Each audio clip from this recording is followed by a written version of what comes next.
존귀하신 예수님의 이름으로 기도합니다. 아멘. 하나님의 말씀 욥기 23장 1절에서 17절까지의 말씀입니다. 23장 1절 제가 읽고 17절까지 교독하십니다. 하나님의 말씀입니다. 욥이 대답하여 이르되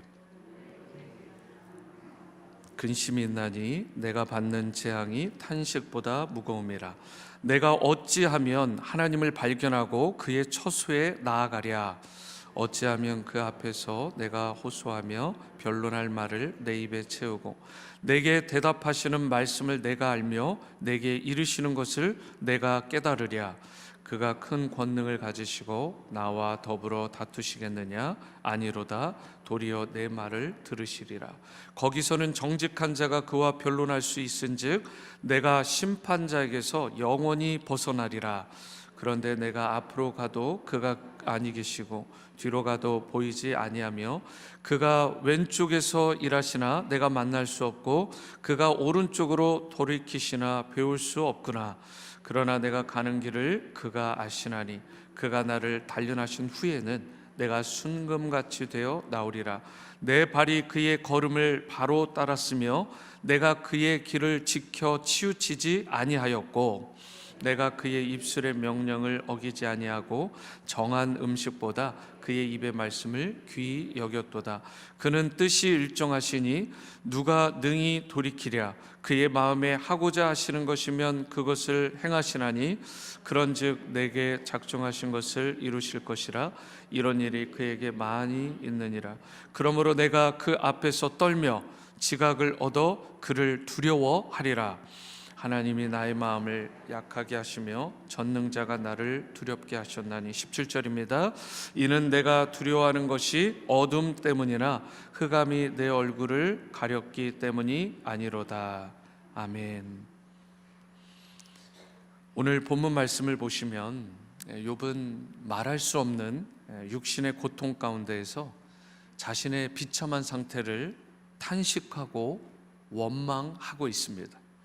먼저 2절 말씀을 보시면 오늘도 내게 반항하는 마음과 근심이 있나니 내가 받는 재앙이 탄식보다 무거움이라. 이렇게 말씀합니다.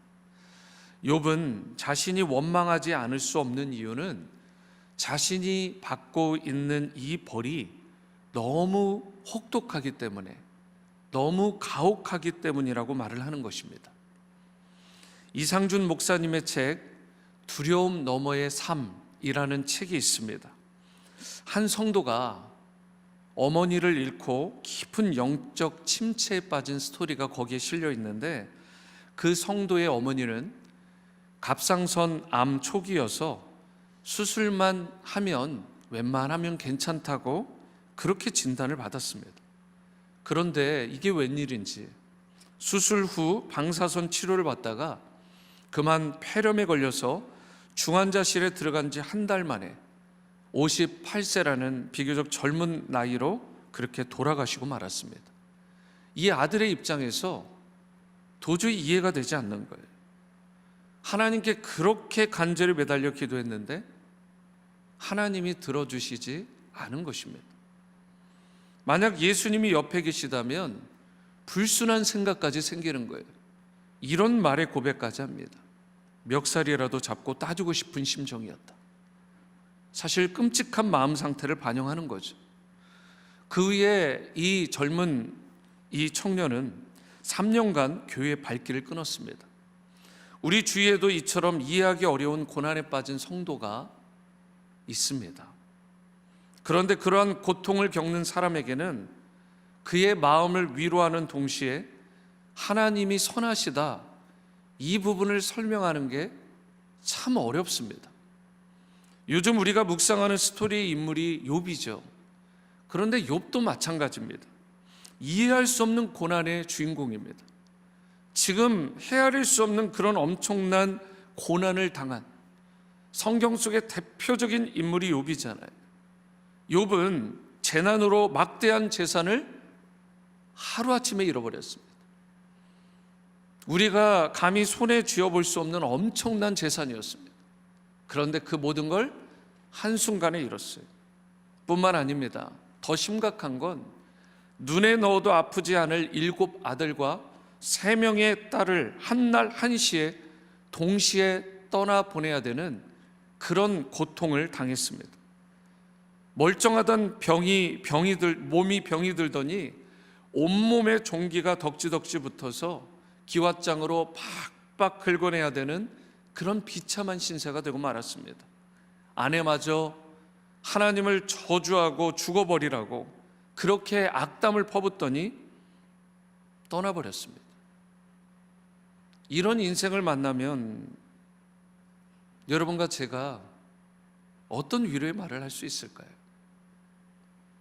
여러분, 여기서 끝나지 않습니다. 욥에 지금 성경 내내 반복되는 게 무엇인가요? 욥에 대한 이 소식을 듣고는 3명의 절친이라고 하는 친구들이 와서는 일주일 동안은 그래도 침묵으로 옆에 있어줬어요. 그런데요, 그 뒤로 무려 욥기 4장부터 37장까지 험악한 말들을 쏟아내면서 욥의 가슴에 비수를 꽂아댑니다.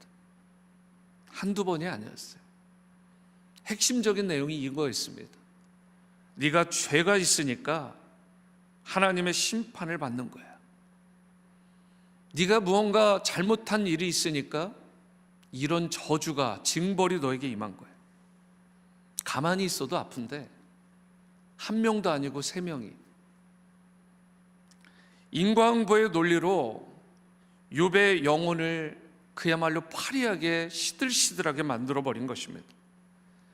결국 사면초가가 된 욥은 하늘을 바라보면서 하나님만이 나의 중보자시니 자신의 억울함을 좀 풀어달라고 그렇게 하소연하기에 이르렀습니다. 왜 그렇습니까?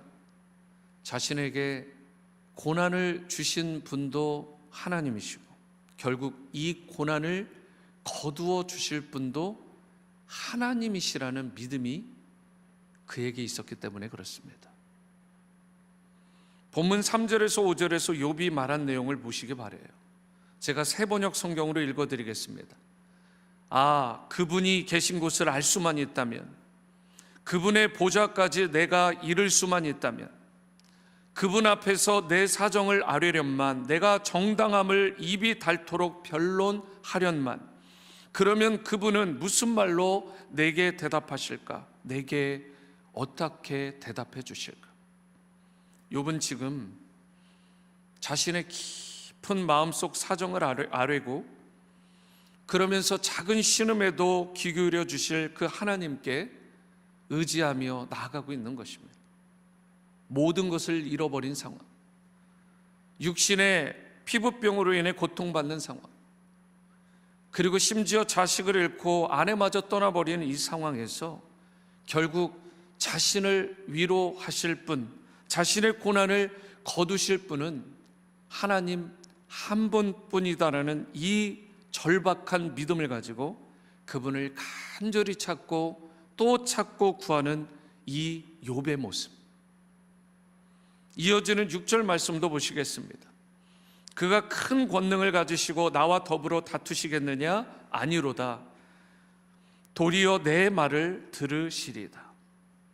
욥은 하나님이 자신의 말을 물리치지 않으시고 다 들어주실 것을 확신하고 있습니다. 욥이 믿음이 없다고요? 친구들이 그렇게 보고 있잖아요. 심지어 우리가 성경을 보면서도 때로는 우리의 믿음이 유약할 때 오히려 욥을 보면서 혀를 찢찢찢 찰 때가 있죠. 이거밖에 안 되나? 여러분, 그렇지 않습니다. 욥은 정말 어마어마한 신앙의 소유자예요. 이 모든 것들을 다 잃어버린 상황 속에서도 끝까지 하나님을 찾잖아요. 제가 정말 시간만 되면 모든 성도님들을 빨리 이렇게 신방을 하고 싶은데 교회에 환우분들이 많잖아요. 근데 제가 지금 다 아직 파악이 안 됐어요. 그래서 주위에 제 목회진하고 또 신방 전도사님하고 상의를 해서 지금 일단은 급한 순으로 제가 신방을 해나가고 있는데 어제도 신방을 했습니다. 근데 이분이 욥의 신앙 고백을 하시는 거예요. 깊은 질병 가운데 계시고 수술을 받으셨어요. 그런데 얼굴이 너무 환한 거예요. 저하고 제 아내가 깜짝 놀랐어요. 그러면서 믿음의 고백과 간증을 쏟아내시는 거예요. 본인의 가족들도 자녀들도 놀란답니다. 그럴만해요. 정말 그런 큰 수술을 받은 분이 맞나? 그분의 입술의 고백을 들어보니까 너무 놀라운 거예요. 워싱턴 지구촌 교회 저력을 알겠더라고요. 이런 성도들의 신앙이 있구나. 그러면서 오히려 그렇지 못한 분들을 위로하고 격려하는 말들을 하는 거예요. 여러분, 이렇게 고통 가운데에서도 하나님을 찾는 분들이 계십니다. 우리 워싱턴 지구촌 교회 가운데에도 욥과 같은 그런 알 수 없는 애매히 받는 고난 가운데 신음하는 분들이 계세요. 그런데 그분들의 면면을 살펴보면 다 믿음의 고백을 하세요. 여러분, 혹 그렇지 않아도 괜찮아요.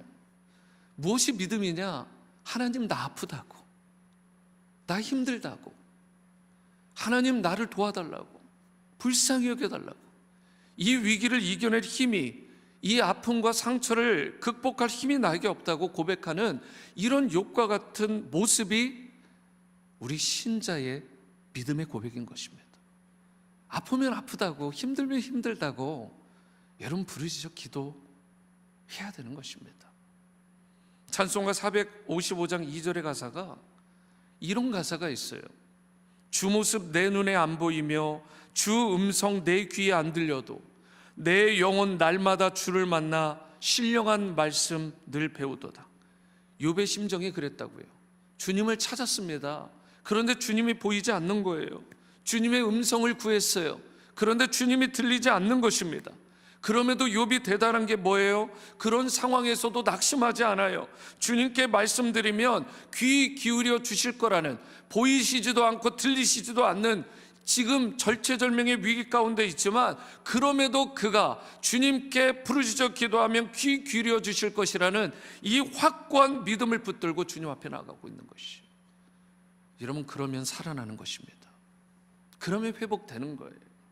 여러분과 제가 이 험악한 세상을 이길 힘이 다른 것이 아닙니다. 이러한 욥과 같은 믿음, 이 이기는 신앙이 세상을 이기게 하시는 거예요. 비록 가는 길이 거칠고 험해도 마음에 불평하지 않고 십자가를 든든히 붙잡고 주님 앞에 나아가 부르짖어 기도할 때 우리 주님께서 귀 기울여 주시고 응답의 축복을 베풀어 주시는 것입니다. 그러므로 오늘 이 새벽에 응답의 축복을 믿고 주님께 간절히 부르짖어 기도하는 여러분과 제가 될 수 있게 되기를 주님의 이름으로 축원합니다. 10절 말씀은 워낙 유명한 말씀이잖아요. 우리 다 함께 합독하십니다. 시작. 그러나 내가 가는 길을 그가 아시나니 그가 나를 단련하신 후에는 내가 순금같이 되어 나오리라. 욥은 그 길고 험난한 고난의 터널을 통과하는 가운데 이런 놀라운 신앙 고백을 합니다. 하나님은 내가 가는 길을 아시니 그분이 이 시험을 통해서 나를 단련하신 후에는 내가 순금같이, 내가 정금같이 나오는 그런 은혜와 축복을 베풀어 주실 거라는 고백. 베드로전서 1장 7절에 이런 말씀이 있습니다. 너희 믿음의 확실함은 불로 연단하여도 없어질 금보다 더 귀하여 예수 그리스도께서 나타나실 때에 칭찬과 영광과 존귀를 얻게 할 것이니라. 사랑하는 지구촌 성도 여러분, 연단받는 기간은 정해져 있습니다.